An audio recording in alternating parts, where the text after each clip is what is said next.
ఎందుకంత ఆలోచన, దేనికంత ఆవేదన? పోయిందైతే తిరిగి రాదు, నువ్వు పొందాల్సిందైతే నిన్ను దాటిపోదు.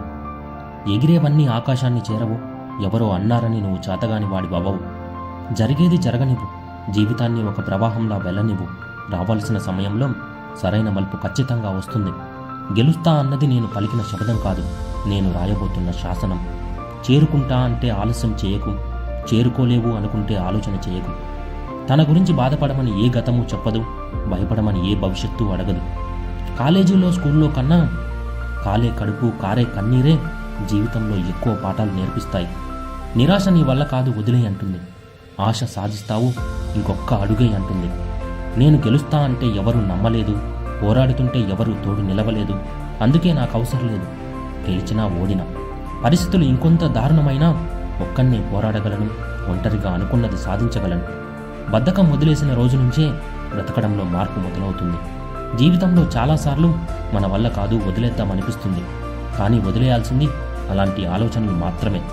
కొన్నిసార్లు గతాన్ని మరవడమే అతిపెద్ద గెలుపు. ఖచ్చితంగా సాధించాలనుకుంటే ఇప్పుడే మొదలెట్టు. ఎప్పుడైనా తప్పదు కదా, ఇప్పటికీ మించిపోయిందేమీ లేదు. మళ్ళీ మొదలెట్టు.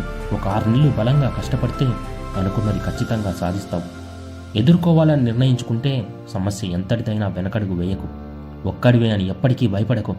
ఒంటరి పోరాటాలే గొప్ప గొప్ప సామ్రాజ్యాలను నిర్మించాయి. ఆగిపోదామనిపించిన ప్రతిసారి కనులు మూస్తే గుర్తుకొచ్చే గతం ముందుకెళ్ళకపోతే ఎందుకీ బ్రతుకు అని ప్రశ్నిస్తూనే ఉంది.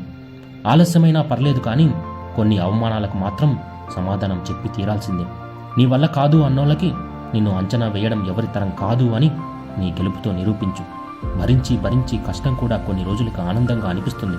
తర్వాత జీవితంలో ఏదీ అంత పెద్ద భారం అనిపించదు. ఆదాయం ఎంతొచ్చినా కూడా సంపద పెరగాలన్నా తరగాలన్నా ఖర్చు మాత్రమే నిర్ణయిస్తుంది. గెలుపంటే తిరిగి కొట్టడం కాదు, తిరుగు లేకుండా ఎదగడం. 100 సార్లు ఓడిపోయామని 100 సార్లు గెలవాల్సిన అవసరం లేదు. ఒక్క గెలుపు చాలు, అన్ని ఓటములకు సరిపడేలా చరిత్రలో నిలిచిపోతుంది. అన్నీ బాగున్నప్పుడు కాదు, ఎంతో బాధలో ఉన్నప్పుడు మనమేంటో మనకు అర్థమవుతుంది. నేడు నువ్వు అనుభవిస్తున్న కొన్ని కష్టాలు ఏమవుతుందిలే అని తర్చాగా తిరిగిన గతం తాలూకు బహుమానాలు. చాలామందికి ఏదో సాధించాలన్న ఆలోచనలు అర్ధరాత్రి ఉదయించి పొద్దున్నే అస్తమించిపోతాయి. ప్రపంచం దృష్టిలో లోకువైనా పర్లేదు, కానీ కుటుంబానికి మాత్రం భారం అవ్వకు.